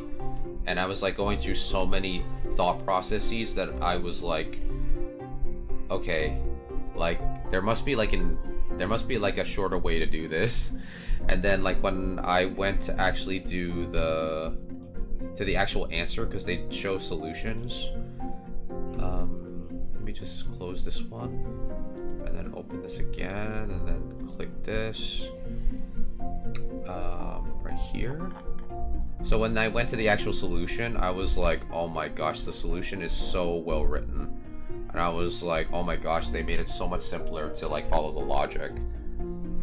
And I was like, and I compared that to what I was writing, because I didn't write the answer, I just wrote like parts of it, and I felt like this is way too long. And I was like, I already took like 20 something minutes to like come up with like, I think like all this, like right here in the middle. And I was also writing definitions like bounded sets and like limited points, and the supremum and the infimum. And I was actually writing like case by case basis. So like, you know, like I didn't come up with the proof, but when I saw like how they wrote the proof so simply in here, I was like, oh my god, that like is so much clearer than what I wrote. From physics, covariant and quadravariant come from differential geometry. Give f m to n a smooth math from two manifolds, you can consider the differential. I'm guessing the t is transform. Is that what the t represents, Sascha? This is pretty much the Jacobian matrix if you work in coordinate. Thus the differentiable is a covariant functor, and its dual df star is the quadravariant factor. Oh, tangent space. Okay, I see. What is a tangent space? Is that like the tangent line that you usually associate with like different differentiation?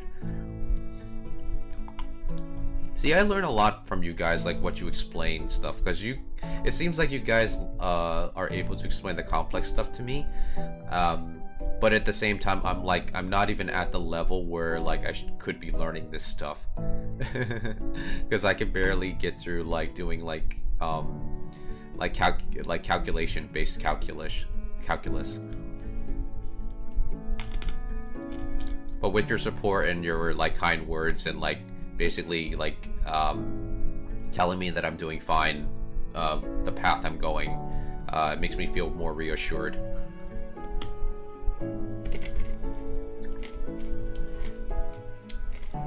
Sorry if you hear crunching, that's like me chewing on a cough drop.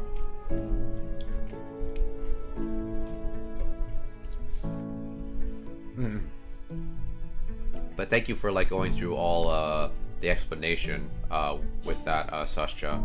Because I think when I was looking at ChatGPT, I was asking like, why is it that some of them are quadravariant and why some of them are covariant, like for certain ideas in physics, like position, velocity, and momentum, and basically from what I got, like at least from like trying to ask ChatGPT to simplify it, basically like it simplified it in the way where it's like position and velocity, they change when you change the coordinate system, whilst like other things like momentum, it's not supposed to change, it's supposed to remain conserved. That's why it's a covariant. There was like a phrase that I think I asked ChatGPT to give, and I think it was let me think, what was it? I think it was like columns change while rows react. And I think like when it was saying that, I think it was basically saying that anything that's like sort of like conserved, I think, is like basically a covariant I guess factor, if we were using your words to explain that. If I'm not making any sense, like like you can correct me in the chat, or like if you're watching this on YouTube, you can correct me in the comments down below. Because if you put comments down below and they're very informative, then I will learn from you guys as well, because I'm pretty sure that all of you are much smarter people out there. So just basically just letting you guys know, because I believe in you guys on whatever part of your mathematical journey or physics journey that you're on, or maybe both journeys, because like you sometimes like learn math and physics like interchangeably when you're like studying both subjects. Like when I started loving math and physics, like I felt as if like if I had the ability to go back to university again, I would probably major in both subjects. Of course, like would I have the tenacity to go to grad school? And I think the honest answer to me is probably no. Because like I don't want to end up hating the subjects that I love. But then again, like if I were to go back to school again, I would rather just be focused on school and not worry about like working as well, unless it's like math tutoring or physics tutoring or something, because that allows me to actually still remain engaged with the subject without losing too much material in my mind. But I wouldn't want to work like a job where it's not related with math and physics if I were to go back to school full time and like learn both subjects. But like unfortunately university, at least in the US, costs money, so that's the unfortunate thing. Because I do believe knowledge belongs to everybody, but nowadays I think a lot of people are relying on the internet to like learn like stuff like they're very curious about. And like also like you can also learn like some stuff from like YouTube as well. Like I actually learned some interesting things about entropy and like why the uncertainty principle is what it is, which was and it's a different way of actually how I perceived it when I read it in books. So it is what it is. We all learn in different ways, and we all are able to learn more about the thing that we think that we knew. And I think that's the fun part about life in general. Okay guys, I think that's about it for today's study session. Tomorrow, we'll be back tomorrow, but maybe I will do some, I guess, simpler computational math tomorrow, because like you guys know me, like sometimes my study habits go like in and out. Like sometimes I go from the simple to the most, I guess, like the most obtuse. I don't want to say the most complicated, but like my mood in studying is like I basically study what I feel like my body is like telling me to study. It's like like that's why I kind of shifted towards like linear algebra a little bit, because I was like, oh, maybe we should shift to something where I do more computation. If you have a linear map T to the transformation from V to W, if you pick a basis, you can write down a matrix associated to T. Let's call it A. In the case of T star, it's just the transpose of T. transpose of A. Oh, okay. Okay. So, like, I guess, like, if I were to think, like, of a metric, right? Because I remember, like, if you have a metric, it's sort of like I guess you consider it like a matrix where it can transform a vector from one coordinate system to the other. So, is that a good analogy to what you're saying? Because I remember the metric tensor, like, I guess I heard that or at least read that the metric tensor does that. Or at least it's the same principle.